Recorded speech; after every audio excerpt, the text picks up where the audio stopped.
Maayong hapon po sa lahat. Ito yung binibiyahe namin malapit dito sa aming camp. Dito kami sa gitna ng bundok, guys.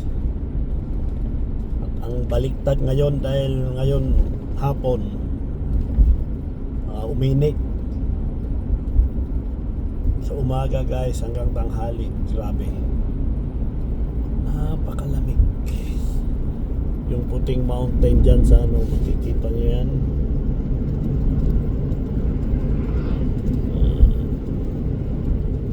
Yan siguro yung Alaska Highway na yan. Ito ang Alaska Highway na to, pero parang yan, nadaanan yung bundok na yan.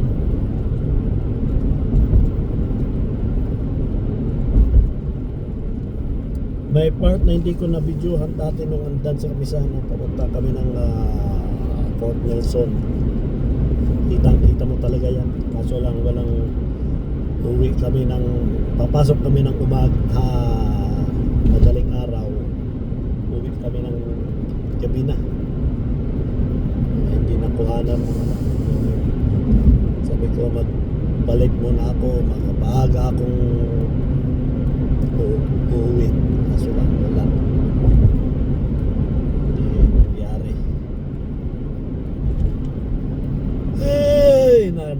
Top na ako, guys. Uwi muna ako sa ating kampo.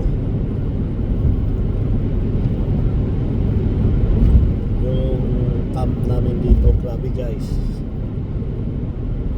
Yung pagkain nila, kung ilang gusto mo kainin, lahat.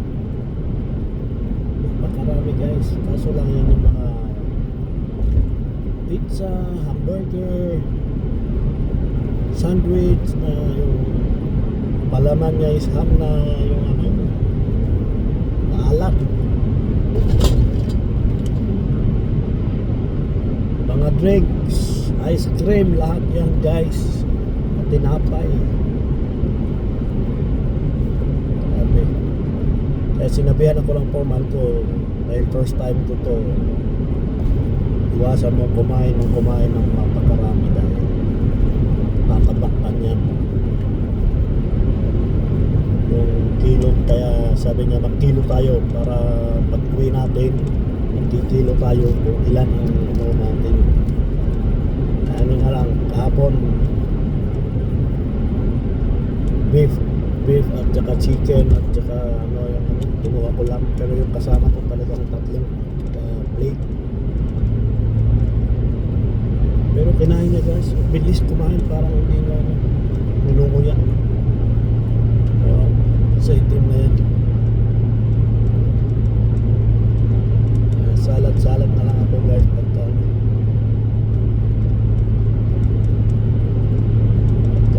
kain.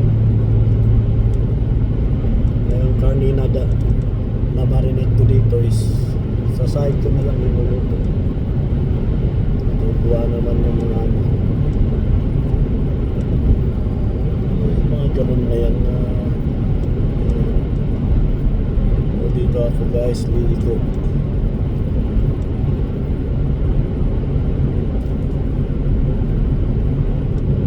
Ay, liliko ako dito.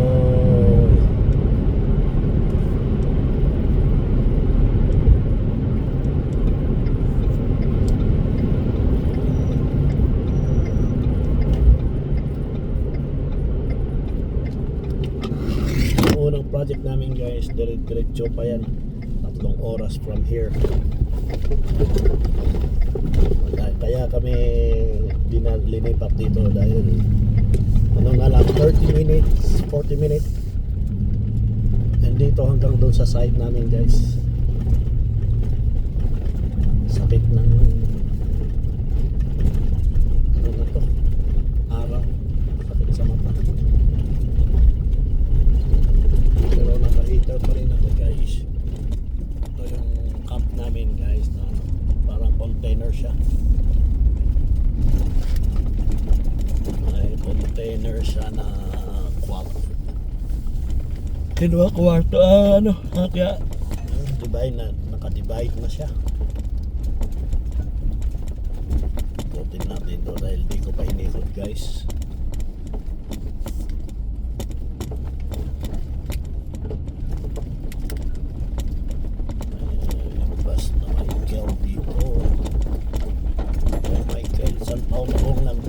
work yan.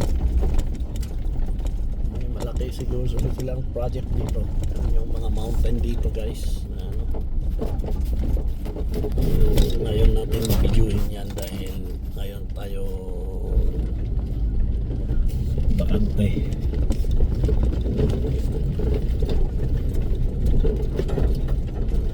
Wag guys dito. Malaking camp daw guys.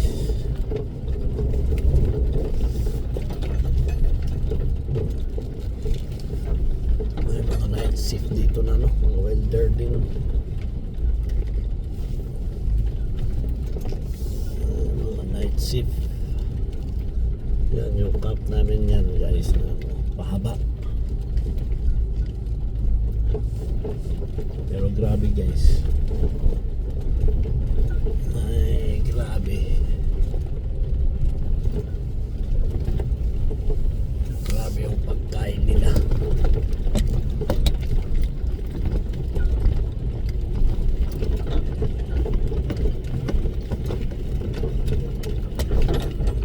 Doon ako sa dati akong nagparada. Naparadahan ko dahil mahirap.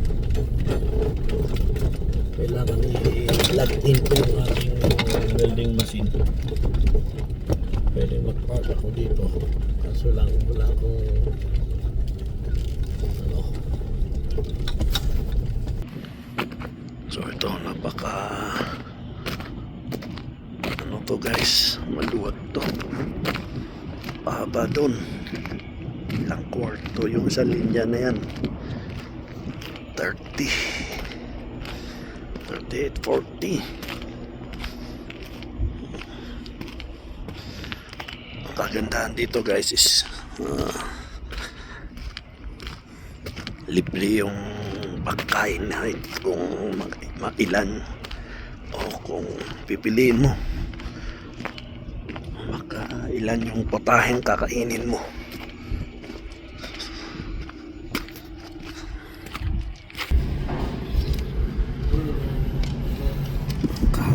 Kwarto. So ito yung cafeteria nila dito guys. Pagpasok mo bawal mag-sombrero. Kaya mga pumapasok dyan dinalagay nila toyo dito. Mga bag.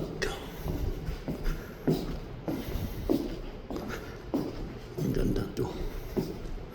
Pagpasok mo dito mas maganda dito kasi hindi na nila pinapayagan ipasok yung mga working boots. At saka yung mga overall. So ito yung papasok sa kwarto ko guys. Maraming kwarto. Haba.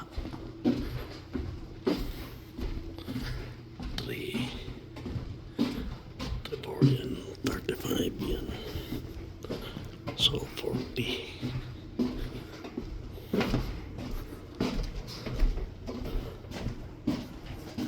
Tingnan niyo yung aking kwarto guys.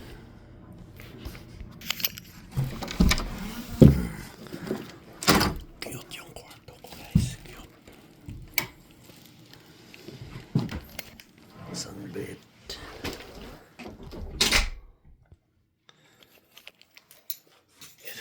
Isang bed.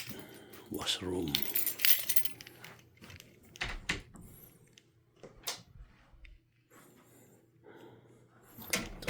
Maliit na lababo.